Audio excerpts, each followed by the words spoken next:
गृहस्थ की अपनी अलग समस्याएं होती हैं। और आपको क्या लगता है कि ये पृथ्वी पर ही होती है?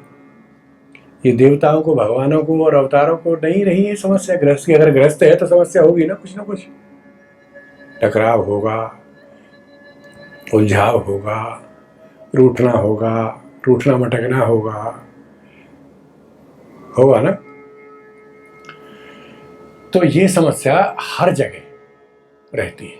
इसे समस्या कह लीजिए या स्थिति कह लीजिए। समस्या तो इसलिए नहीं कह सकते क्योंकि गृहस्थ का मामला है। तो कहते ना, पति पत्नी के बीच में अगर कोई बोला तो वही गया। जिसने सोचा कि समस्या है, इसका समाधान करने की कोशिश करूं, तो ये स्थिति है। तो ये स्थिति कहीं भी बन जाती है।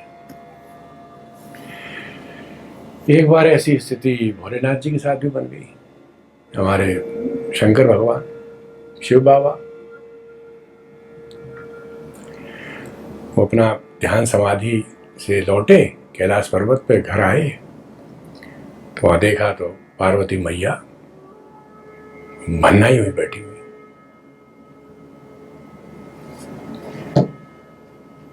तो चुपचाप उन्होंने, मतलब कोई इस तरह का स्टैंड नहीं लिया। और पूछा कि हाँ सब ठीक है, क्या है, और ये बच्चे कहाँ, क्या है? तो उन्होंने तुरंत जो है धोती अपनी कमर में खोसी। उन्होंने कहा बच्चों को छोड़ो, इन सब बातों को छोड़ो, मुझे एक बात बता दो। क्या बात हो गई? बोले तुम्हें कोई पूछता है काय बात के भगवान हो? ये क्यों? तो देखे उनके विष्णु जी के मंदिर देखे तुमने?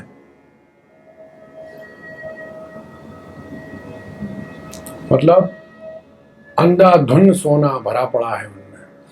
10 तरह की उनकी खुशबुओं से उनके वो होते हैं, स्नान होते हैं, और न जाने कितना, और अंधाधुंध मतलब उन पर पैसा लुटाया जाता है। और कितने मतलब भजन है उनके समय। तुम्हें को पूछ रहा है? चाहे इस पेड़ के नीचे तुम्हारा तो मूर्ति बना लगा के देते हैं, 2 लोटा पानी डाला तुम खुश हो गए। मतलब मामला क्या है? मतलब मामला ये है कि तुम्हारा सम्मान भी वही होना चाहिए जो दूसरे भगवानों का होता है। अच्छा, तो नारद जी आए थे क्या? क्या मतलब है? वो भगवान समझ गए कि नारद जी आए और कुछ ना कुछ कर गए। तो नारद जी से क्या मतलब है? वो तो बेचारे आए थे, अपना कुछ जलपान करके खा पी के चले गए। बोले नहीं, मैं समझ गया, अब तुम क्या चाहते हो? बोले बात ये है कि अब आप न डमरू बजाएंगे न शंख बजाएंगे।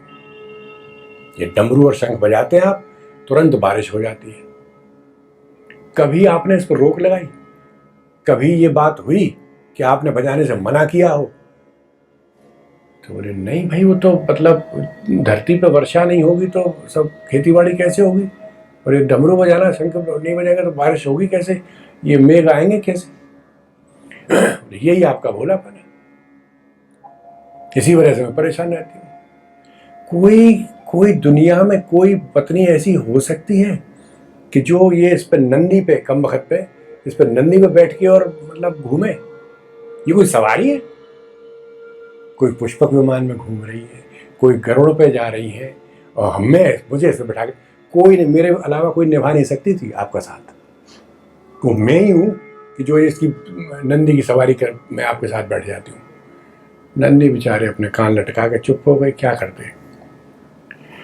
खैर, तो उन्होंने कहा महादेव जी ने कि परमेश्वरी अब ये बताओ कि करना क्या है? बोले करना यह है कि आज से ही डमरू बजाना, शंख बजाना बंद, और ये कह दीजिए कि 12 वर्ष तक मैं डमरू नहीं बजाऊंगा, शंख नहीं बजाऊंगा। जब आप ये करेंगे तब आप देखना कितनी आपकी पूजा होती है। सारे देवता यहीं आ जाएंगे आपको मनाने के लिए, और तब पता चलेगा। ठीक, जैसी तुम्हारी इच्छा। हाहाकार मच गया, धरती पे वर्षा हो ही नहीं, लोग इंतजार कर रहे हैं, सावन का महीना निकल गया, भादों का महीना निकल गया, वर्षा नहीं आई, एक बूंद पानी नहीं, हाहाकार मच गया। चर्चा चली कि मामला क्या है, मामला क्या है, तो बताया लोगों ने, भैया ऐसा है कि 12 वर्ष तक अब शंख बजाने का, डमरू बजाने का कोई चांस नहीं है, मौज करो। अब तो साहब शंकर भगवान को मनाने में लग पड़े सारे, सब भूल गए विष्णु जी को। सारे मंदिर मतलब उनके धमाधम नए नए मंदिर बनने लग गए, और दिनों रात पूजा चल रही, हवन चल रही, यज्ञ चल रही, और हर जगह शंकर भोले शंकर यही भजन चल रहे। पार्वती जी खुश, हो गया काम। अब जैसा कि आपने सुना होगा कि अक्सर उनमें आता है कि शंकर पार्वती घूमा करते हैं, विचरण करते हैं, विशेषकर पृथ्वी पर जगह जगह क्या चल रहा है क्या नहीं चल रहा, और वेश बदल के घूमते हैं। तो पार्वती मैया बोली कि चलो देख के आते हैं क्या हाल है पृथ्वीवासियों का और क्या हो रहा है।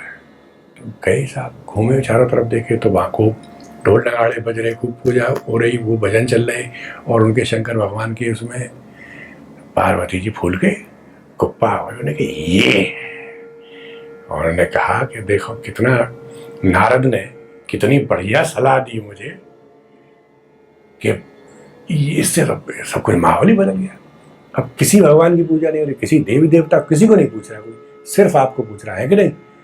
तो बोले हाँ ठीक है भैया, सही है। अब हुआ क्या कि घूमते घूमते वो हमारे ब्रजवासियों के गांव में घूमने लगे। एक गांव में देखा तो वहाँ पंचायत चल रही थी, तो वहाँ ये बताया जा रहा था कि अब यहाँ वर्षा होनी नहीं है, तो भैया कोई और काम ढूंढो, और ये खेती का तो कोई करने का मतलब नहीं, 12 साल तक वर्षा नहीं होगी, तो काहे को खेती में दिमाग लगाना। पर एक जो था छोटे पहलवान, वो अपना हल रख के कंधे पे और ले बैलों की जोड़ी और खेत में जा लगा। बोले तू क्या कर रहा है, तुम्हें क्या मतलब है, मैं जा रहा हूं। ठीक, उन्होंने देखा पार्वती मैया ने कि ये कौन है, ये जो हल चला रहा है। तो उन्होंने कहा सुनो जी, इसके पास चलते हैं, जरा इसे बताते हैं कि भाई बारिश नहीं होनी है, 12 साल तक नहीं होनी, तू हल किसके लिए चला रहा है। पहुंचे वहां तो रामा कृष्णा हुई। बोले भैया तुम्हें पता नहीं है, सादा वेश में गए, तुम्हें पता नहीं है तुम्हें कि वर्षा नहीं होनी। तो अरे बहन जी सही कह रही हो आप, बारिश नहीं होनी है, कोई बात नहीं है, ठीक है अपना, पर हम तो किसान हैं, ब्रजवासी हैं, हम तो अपना काम करेंगे, खेती करेंगे। उन्हें कुछ समझ में नहीं आई बात, क्यों तुम ऐसा क्यों कह रहे हो। उन्होंने कहा देखो बहन जी ऐसा है कि आपको राज की बात बता देता हूँ। क्या? बोला ये हल चलाना जो है ये भी एक कला है। अब 12 साल तक मैं हल न चलाऊं, और 12वें साल के बाद में फिर शंकर जी ने डमरू बजाया, शंख बजाया, फिर बारिश हुई, और फिर मैं हल नहीं चला पाया क्योंकि मैं तो हल चलाना भूल जाऊंगा 12 साल में। तो फिर क्या हुआ, मैं खेती करूंगा कैसे। बोले हाँ बात तो सही है।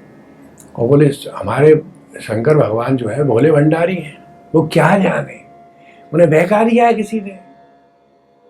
अब 12 साल बाद उन्हें ये शंख और डमरू बजाना वो अगर भूल गई, तो फिर अब इतनी पूजा हो रही है, फिर तो कोई पूछेगा ही नहीं। यही एक काम था उन पे, भैया या तो प्रलय कर दो और या वर्षा कर दो, अपने डमरू और शंख बजा के। तो वो बता रहा हूँ मैं आपको बहन जी, पक्की बात, वो भूल जाएंगे। 12 साल बाद किसी को याद नहीं रहती कि कैसे डमरू बज रहा है, कैसे शंख बज रहा है। पर अब कौन बताया उन्हें जाके, अब उन्हें शंकर भगवान को कौन बताया कि आप कितनी बड़ी गलती कर रहे हैं। और हो ना हो, गारंटी से मैं आपको बता रहा हूं कि ये आग जो है पार्वती मैया ने लगाई होगी। क्योंकि आप जानती हो पत्नियों का ये होता है कि उन्हें कुछ ना कुछ, आप समझ लो, अब